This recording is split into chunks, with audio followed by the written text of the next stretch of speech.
Hoje aqui no programa nós vamos conversar sobre o câncer de tireoide. É um câncer importante, tem uma incidência alta e a doutora Débora Viana, cirurgiã de cabeça e pescoço, vai conversar conosco sobre o diagnóstico, o tratamento e também sobre como prevenir esse tipo de câncer. Doutora, seja bem-vinda.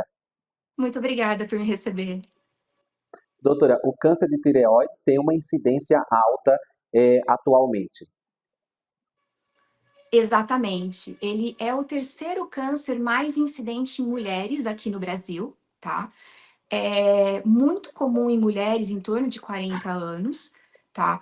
E a prevenção dele nem sempre é tão discutida quanto deveria. Doutora, eh, ele é um câncer que dá para prevenir, rastrear? Como funciona, esse cuidado que a pessoa pode ter? Porque nem sempre ele é um nódulo palpável, não tem sintomas também, tão nítidos. Fale um pouco disso, porque é muito importante a gente, levar essa informação à população. Sim, o câncer de tireoide, ele é um câncer muito silencioso. Então, o que que significa isso? Que o paciente tem o câncer e muitas vezes ele não vai ter sintoma nenhum até avançado, né? Então, o que que seria o ideal? O ideal seria, primeiro, o autoexame, né? Que o paciente consegue fazer ele mesmo na frente de um espelho com um copo de água, né? Então, que jeito? Você pega um copo, toma a água olhando no espelho e você observa nessa regiãozinha, você tem aqui, a gente chama de fúrculo external, é um buraquinho que tem bem aqui, tá? Entre dois ossinhos, tá? É para ser esse buraquinho e dois dedinhos para cima, não é para ter nada. Então, se você toma água e você aparece um carocinho que sobe e desce nessa região, você deve procurar um médico, porque não é para ter essa lesão nodular aí. Esse é o lugar da tireoide. Então, é interessante o paciente saber a existência desse autoexame e se observar no espelho, né? Outra forma de fazer a triagem é com um ultrassom da região do pescoço, um ultrassom da tireoide, um ultrassom cervical. Normalmente esse exame ele é solicitado pelo ginecologista, pelas mulheres, né? Porque nesse período que a gente vai chegando nos 40 anos, a gente começa a fazer a triagem da menopausa, né, nas mulheres, a gente começa a fazer a triagem da perda de cálcio, a gente começa a fazer a mamografia e, idealmente, um ultrassom da tireoide para avaliar a presença de nódulos na tireoide, né? Identificou esses nódulos, o ideal é a busca por um cirurgião de cabeça e pescoço. Que o que, que nós vamos fazer? Nós vamos triar esses nódulos que foram identificados ou no autoexame ou no ultrassom da tireoide e avaliar se ele tem um nódulo de importância, quer dizer, de suspeita para câncer da tireoide. Então é importante sempre essa conscientização, a pessoa conhecer o seu corpo, avaliar e também passar nas consultas, exames de rotina. Até o nutrólogo pede, eu lembro que a última vez que eu fui no nutrólogo, ele me pediu, e é muito importante porque, doutora, é um câncer que tem uma chance de cura muito alta quando diagnosticado e tratado adequadamente, obviamente com Exato. tempo hábil. Exatamente. Então, assim, coisas importantes para a gente falar. Realmente, o câncer de tireoide, como eu falei, ele é o terceiro câncer mais predominante em mulheres. Só que nós mulheres, quando estamos na faixa etária dos 30, 40 anos, é esperado apresentarmos nódulos na tireoide. Então, esses nódulos não necessariamente vão ser malignos. Na verdade, na maior parte das vezes, esses nódulos vão ser benignos. A importância da gente fazer essa triagem e investigação é separar o nódulo benigno, que deve ser só acompanhado, quer dizer, nós examinamos o paciente, fazemos ultrassons seriados e avaliamos o crescimento desse nódulo, e os nódulos que têm característica suspeita e que vão precisar de uma intervenção. Aí, como que a gente faz essa separação? É a punção da tireoide. A punção é um exame muito tranquilo de ser feito, na grande maioria das vezes. Ele é feito guiado por um ultrassom, em que se entra com uma agulha bem fininha e vai tirar células da tireoide para avaliar se nós temos células suspeitas ou células de característica benigna, né? Tendo células suspeitas, aí nós vamos partir para os próximos passos, que vão ser a intervenção. Sempre é importante lembrar que o câncer de tireoide, ele é um câncer que nós conseguimos tratar de uma forma relativamente pouco mórbida, tranquila para esse paciente. Então, a cirurgia com a retirada da tireoide, na grande maioria das vezes, vai ser o suficiente para o tratamento desse paciente. E quando necessário, existe um complemento desse tratamento, que é a iodoterapia, que é um remedinho que o paciente toma uma única vez, não é quimioterapia, não cai o cabelo do paciente, não muda a textura da pele do paciente, é uma única vez, é dose única, tá?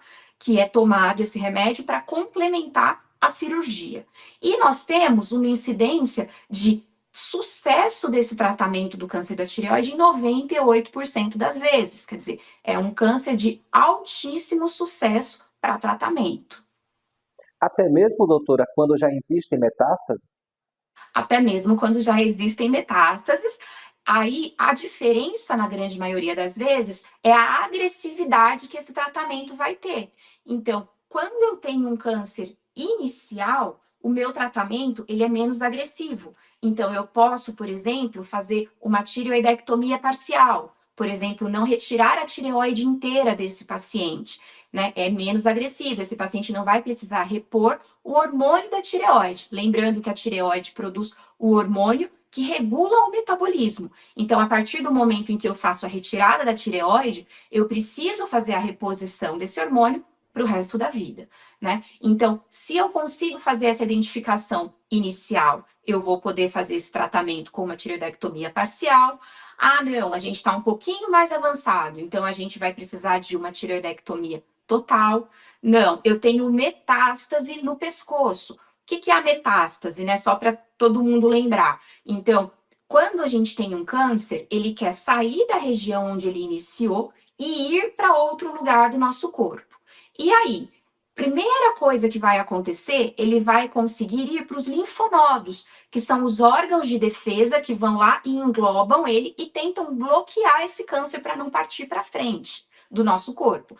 Então, na tireoide, o que eu vou ter? Então, eu vou ter a lesão na tireoide, depois disso, eu vou ter os linfonodos no pescoço e depois eu posso ter lesão no pulmão, né? Câncer, ter uma metástase para o pulmão. Então, conforme eu vou aumentando o estadio, quer dizer, a agressividade desse tumor, eu preciso aumentar também a agressividade do meu tratamento. Então, eu vou precisar, por exemplo, operar, retirar a tireoide e retirar os linfonodos do pescoço também. É uma cirurgia ampliada. Porém, que leva a um sucesso de tratamento também, apesar da morbidade, quer dizer, da nossa agressividade ser maior, a gente consegue controlar o câncer da tireoide. E, novamente, né, hoje em dia, com toda a tecnologia que a gente tem, a gente consegue fazer isso de formas cada vez menos agressivas, né, para o paciente e preservando cada vez mais as funções do paciente. Doutora, quando se trata da cirurgia, e nós vivemos uma época da medicina cada vez mais moderna, mais tecnológica, a cirurgia evoluiu também nesse sentido? Existe a minimamente invasiva, a robótica? O que tem de novidades nesse setor? Sim, nós temos formas que a gente chama de esconder as nossas cicatrizes, né? Então, classicamente, a cirurgia da tireoide é uma cirurgia que nós fazemos um cortinho aqui no pescoço. Então, como a gente teve uma evolução disso? Nós conseguimos fazer a retirada da tireoide com uma incisão aqui atrás do lábio do paciente. Então, nós entramos aqui por dentro, chegamos aqui na tireoide, tudo por dentro, né? E aí escondemos essa cicatriz aqui dentro da boca. A gente hoje tende a não usar o termo tanto minimamente invasivo, porque na verdade a técnica cirúrgica da retirada da tireoide acaba sendo mais ou menos a mesma, tanto aberta quanto essa transoral que a gente faz escondidinha na boca. De fato, a diferença é que a gente consegue ser mais conservador no aspecto de cicatrizes. E isso, o que leva de benefício? Lógico, primeiro benefício é eu não ter uma cicatrizinha aqui no pescoço. Outro benefício é eu não faço a secção, a abertura da musculatura. Então, eu tenho uma tendência de um pós-operatório com menos dor e com menos incômodo, porque eu vou ter menos secção muscular, eu vou cortar menos estruturas. Perfeito, doutora, muito obrigado pelas informações. Volte outras vezes para tirar nossas dúvidas. Eu que agradeço pelo convite, estou sempre à disposição para vir aqui com vocês. Obrigado você também pela companhia. Eu espero você para o nosso próximo bate-papo.